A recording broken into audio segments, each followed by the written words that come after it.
The most important question I ever got was, what is your legacy?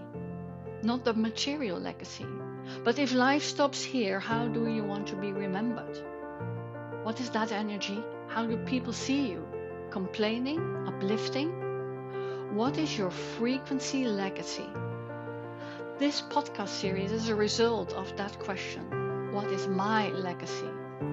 A phoenix is burning itself on a funeral pyre, rising from the ashes with a renewed youth to live through another cycle. This fertile ash is filled with phoenix frequencies like compassion, love, forgiveness, intuition, wisdom, generosity, resilience, and creativity, and evolution and involution. I've been in the ashes.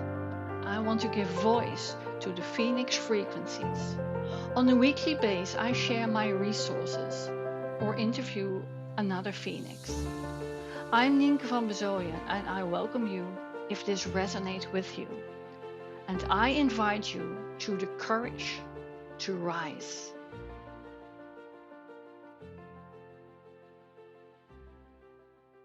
Welcome to the Phoenix Frequencies. Today I want to speak about the topic what's near and dear to me. I want to speak about givers and pleasers and receivers and takers.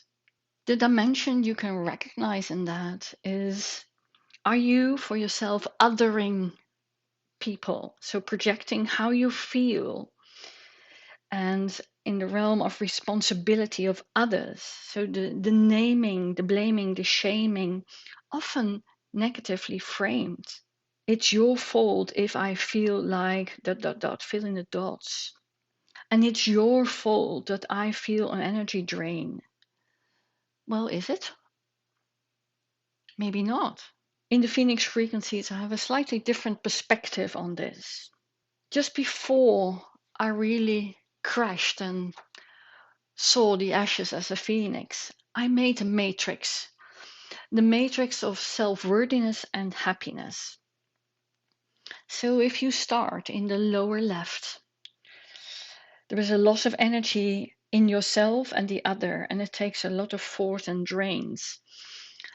And what you can see, there is no love or self-esteem within you. There is no exchange of love and empathy to the other possible. You're focusing your own world. You have heavy thoughts or depression. It's an apathy. It can be a jealousy, anxiety about losing another person. It can be a self-neglect mentally and physically. Suspicion and no confidence within yourself or confidence in the response of others. You might feel restless physically and mentally. That's a lower quadrant of the matrix of self-esteem. If you move up one quadrant up, so you get the upper left. So love depends on another person. Self-love depends on another person. Self-esteem stands or falls with the recognition of another person. You feel lost without the love of another person. You cannot pick up self-esteem on your own. Projection of your own action is into other people, othering. The focus you have on yourself might drift off in worrying for others first. So that can be even the pleaser mode. And love must be controlled and proven by yourself and others by action. So you can see it's real. And love is only under unconscious conditions. It's a one-way traffic in a relationship. If you move up a little bit further, you will see an exchange in another person's relationship with you. A contact and exchange of love gives both people energy. There's equality in giving and receiving.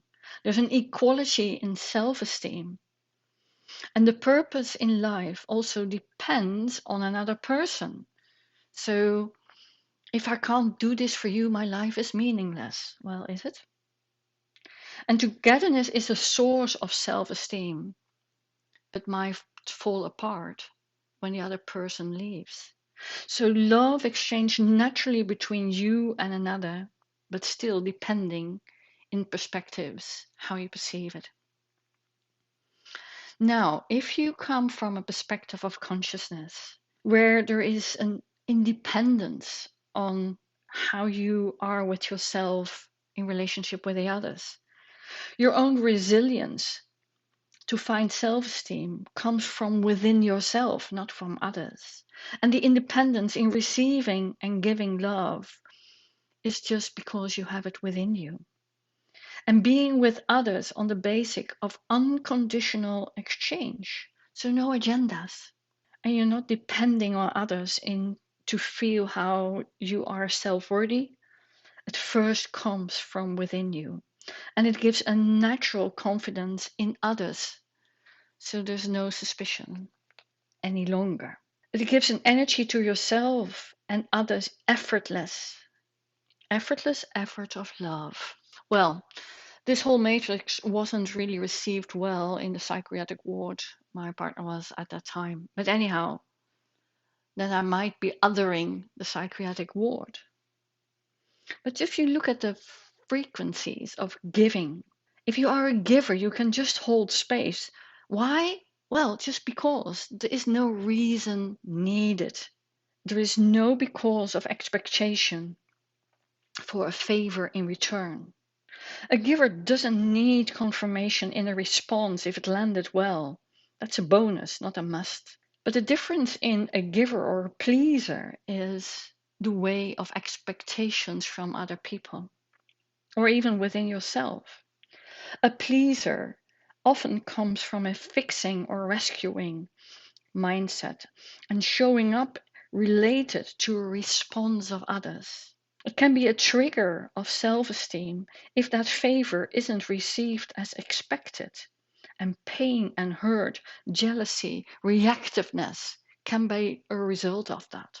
So if you look at yourself, what frequency are you feeding? Are you coming from expectations? And that makes predictable how you feel in your self-worthiness or happiness even. And how about the receiving part?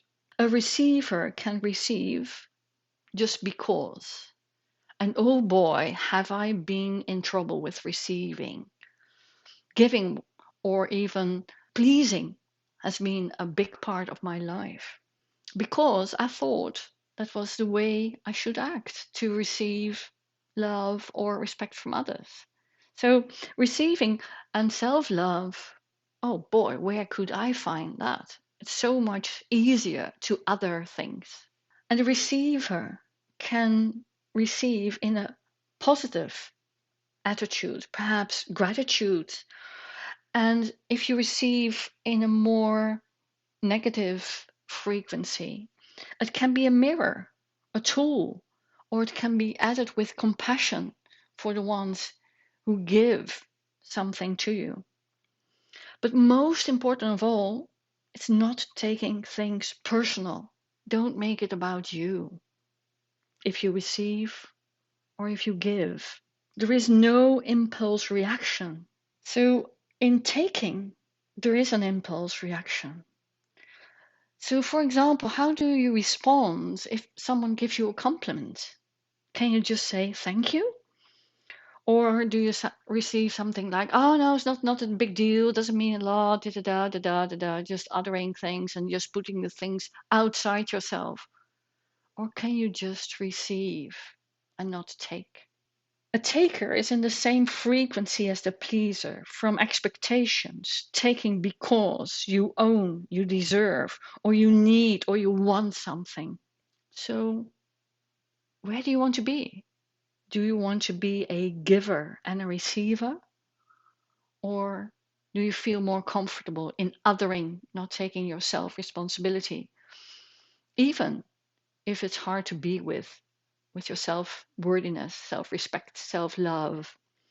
Because if you are faced with a taker or a pleaser, they can only take or please if you allow them there.